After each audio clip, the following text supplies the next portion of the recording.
What's up, everyone? We're back with another reaction today.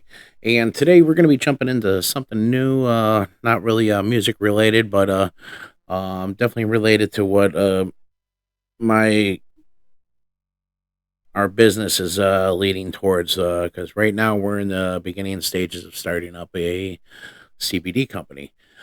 So, what better way to check out some of the history of cannabis and I'm guessing it's probably gonna lay over some of the origins and how everything got started and how it got to where we are now, as far as what it was used for back then and compared to what it's used for now. And same for as far as potency, which has definitely increased over the years, and the different ways to smoke it and or eat it. But yeah, without further ado, let's jump into this. This seems like it's gonna be pretty interesting. Definitely looking forward to seeing what they got for us. So let's get it. Around 2,500 years ago, at a cemetery high in the mountains of what's now Western China, a group of people gathered for a funeral ritual. They placed hot stones inside 10 wooden containers scattered around the room, then laid leaves on top of the stones. As the leaves started to burn, they filled the enclosed space with a haze of smoke, and as the funeral goers inhaled, they found their minds being shifted to a new, peculiar state. Thousands of years later, when archaeologists analyzed the charred plant remains, they realized they had stumbled upon the earliest known example of people smoking a plant that over 100 million still use in much the same way today: cannabis. But how did such a strange plant come to be in the first place? When and where did we first domesticate it? And why, oh why, does it get us high? Well, the plant that manages to mysteriously hack a biological system shared by almost all. I did not, like, see, like, this is why I like coming across these type of videos because you could actually get more of a real history on it. Because, like, for the longest time, I always heard people say that it started off in the Middle East and for completely different reasons, not not for like using for funerals. And wow, this is starting off pretty interesting. I like this. It's good. Well, the plant that manages to mysteriously hack a biological system shared by almost all animals has undergone some hacks itself. The story of cannabis evolution began around 420 million years ago. Just kidding. Can What? you imagine? In Yeah, be some high ass fucking dinosaurs back then. reality, the deep time origin of cannabis had been, well, hazy for a long time, thanks to the fact that fossil prints of their distinctive leaves are extremely rare. Only two are known. But in recent years, analysis of specific DNA markers and studies of fossil pollen have suggested that the genus got its start around 28 million years ago in the mid-Oligocene epoch, high on the Tibetan Plateau. This is when it diverged from its sister genus, Humulus, which contains species commonly known as hops, a key ingredient to beer. That family reunion must be lit. And the formation of the Tibetan Plateau may actually have been a key driver behind the origin of the plant itself. See, cannabis thrives in what are known as steppe environments, open, arid, and treeless habitats. And when India collided with Asia around 35 million years ago, forming the Tibetan Plateau, it caused those kinds of steppe environments to develop throughout the region. This set the stage for cannabis to emerge and flourish. So in a sense, plate tectonics gave us weed. Following its lofty origins on the Tibetan Plateau, the plant slowly spread both east and west, with its first fossil traces appearing in Europe around 6 million years ago and eastern China around 1.2 million years ago. By the time we humans arrived over a million years later, cannabis was already an ancient feature of many parts of Eurasia. But it wasn't exactly like the cannabis we're familiar with today, which has been shaped by thousands of years of human cultivation and artificial selection. Exactly how and when our relationship with this strange plant first began, and how much we changed it over time, has been a mystery for a few key reasons. For one, we haven't been able to find any living populations of the wild ancestor, if it even still exists at all. Sure, there are plenty of places where cannabis grows in the wild today, but all of those plants seem to be escaped lineages that were once domesticated, making them Hmm. feral rather than truly wild. In fact, the plant's tendency to go feral and grow in the wild is where it got the nickname weed. Plus, considering its use has been taboo in many cultures, a lot of cannabis breeding has historically been done in secret. And samples are often hard to legally collect, making its domestication history difficult to reconstruct. Additionally, we humans have Well, found yeah. multiple uses for cannabis. People not only grow it for its psychoactive properties, but also use some lineages for their hemp fibers and oils. In fact, for a long time, taxonomists couldn't agree on how many species of cannabis there even are today. The current scientific view, though, is that there is just one, Cannabis sativa, which contains a variety of different cultivated lineages. For all those reasons and more, tracing the details of the story of people in pot using conventional methods proved extremely tricky. But in 2021, researchers published a new study using methods that only became available recently: genome sequencing. They reconstructed the domestication history of cannabis by comparing the genomes of 110 plants from around the world, including feral lineages as well as those grown for both hemp and drugs. And by looking at the genetic differences between the plants and using molecular dating to work backwards, they were able to pinpoint a single origin of cannabis domestication in what's now China around 12,000 years ago. This makes cannabis one of the single oldest known plants we domesticated, right around the dawn of the agricultural revolution itself. For context, this means cannabis was domesticated earlier than staples like wheat, corn, and potatoes. Whoa. That's crazy. Domesticated longer than corn, potatoes, and fucking wheat. Jesus. I mean, I knew it was a pretty old plant, but I didn't think it was that old. Wow, this is I like this type of videos because it helps keep you engaged. Um, it's definitely great information so far. Um, Definitely interesting. Let's see what else we can find out about some good old weed. Domesticated earlier than staples like wheat, corn, and potatoes. Priorities, right?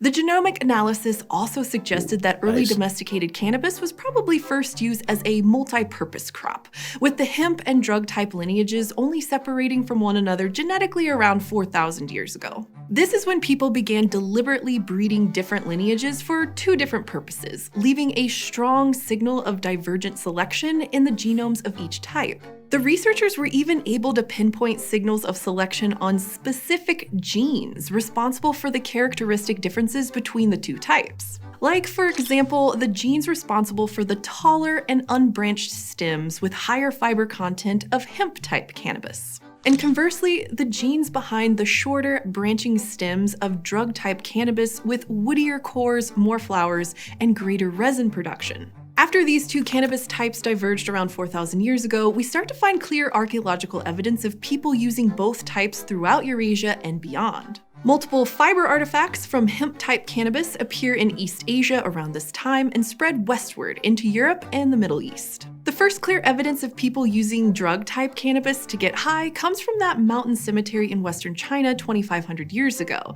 which researchers reported in 2019. And written evidence from India indicates that people were using drug-type cannabis as far back as 2,000 years ago, with it reaching Africa by the 13th century and Latin America by the 16th century. Clearly, it's a plant that we humans have had a very long history with.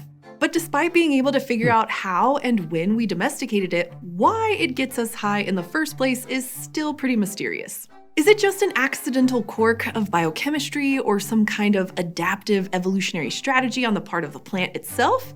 And if so, what could that strategy originally have been? Like, surely the plant doesn't want to be burned and inhaled or baked into brownies by a species of bipedal ape, right?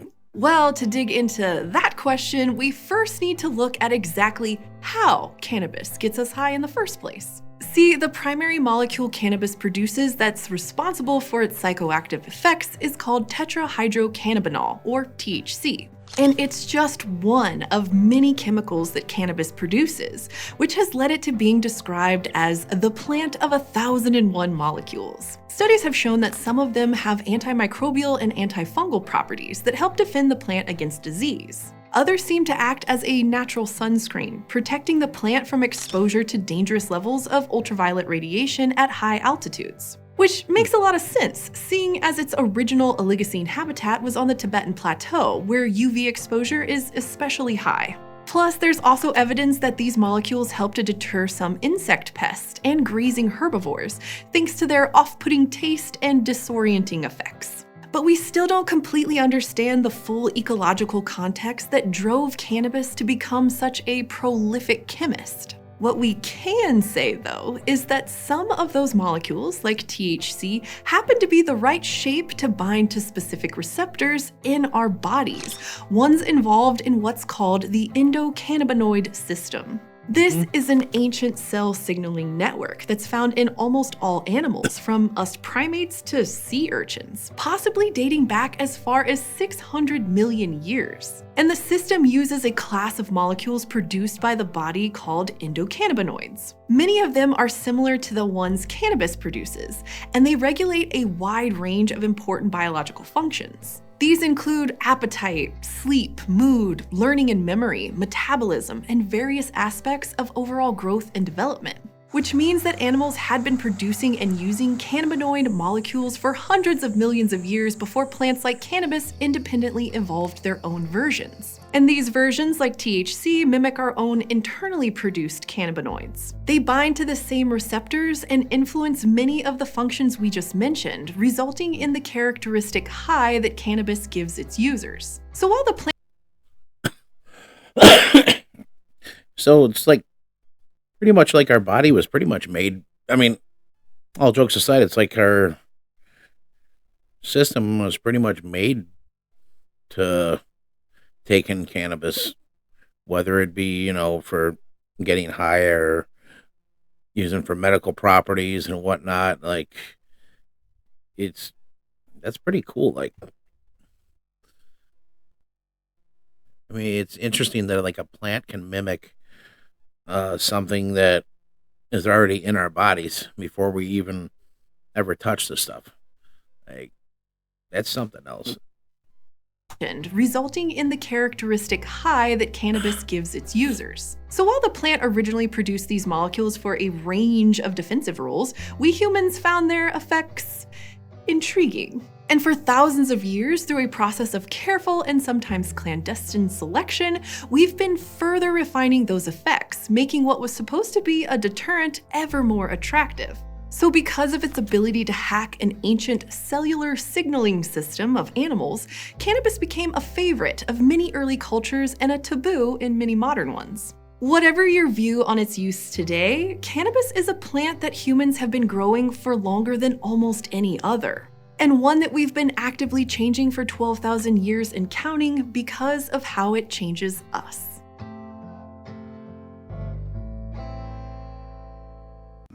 Eons is a production of Complexly, and if you like our channel, we have a lot more stuff to share with you. For instance, on SciShow, we've recently published a half-hour-long special on the bizarre future of telescopes that you have to see if you're curious about what's out there. Scientists and engineers are building telescopes that span multiple continents and brainstorming far-out concepts like using craters on the moon as giant radio telescope dishes, all in the hopes of seeing a little farther into the cosmos. With these devices, we may learn more about the beginning of our universe and whether we have company in it. It's an excellent video. Check it out in the link in the description. Now, cannabis is a flowering plant, and before this group appeared, there were no flowers. So check out our episode, When Did the First Flower Bloom?, to learn when plants got a little bit more colorful. And it's also the first episode I hosted 6 years ago. And high praise to this month's eontologists: Jake Hart, Raphael Hassa, Annie and Eric Higgins, John Davidson Ing, Melanie Lamb Carnevale, Addie, Tony Dye, and Juan M. You can become an Eonite and help us make the show at patreon.com/eons. And as always, thank you for joining me in the Adam Lowe studio. Subscribe at youtube.com/eons for more epic epochs. All right. The story of cannabis evolution began around 420 million years ago. Just kidding. Can you imagine? The first time I read that line, I didn't get to the joke part, and I was like, no way. No. Oh, yeah. No way. It's a joke. That's brilliant. Oh, you're gonna have to cut out so many giggles, Chris. I've been trying to hold them to give you like 3 seconds. That's just more blooper reel material, baby. I was wondering. I was like, "What the heck's going on?" boy. They just restarted, and now it's the bloopers. See, this is the last network I would expect this to be coming on PBS, because it seems like a lot of the mainstream networks are so against cannabis, like especially like the news networks and stuff. They try to make it look so bad, but then again, a lot of them are in bed with the pharmaceutical companies, which they really hate the cannabis market. Because why would you want somebody to get healthy or get better? Because like the saying goes, every cured patient is a lost customer, and this is a pretty damn insightful start to how cannabis was started and basically domesticated, like she said, and put into more into the mainstream. But I'm sure they'll probably go and be able to find other videos when it became more of a mainstream recreational plant, which I can't remember. We'll have to look into that more. But hey, thanks a lot, everybody, for stopping by for this. This has definitely been, like I said, very insightful, very good information, and I'm definitely looking forward to doing some more studies into it. Since I mean, we're gonna have to, because especially with the company that we're in process of making, we've spent hundreds and hundreds of hours of studying and learning about CBD, CBG, CBN, like basically like the non psychoactive cannabinoids. So it's been a lot of it's been a lot of work, but so far it's definitely it's definitely been sticking to my head on then. But hell, uh, thanks for everybody for stopping by again, and please remember to like, comment, share. We are being recorded over at Outcast Recordings. We just restarted up our new studio. Yeah, we'll catch y'all on the next one. Peace out.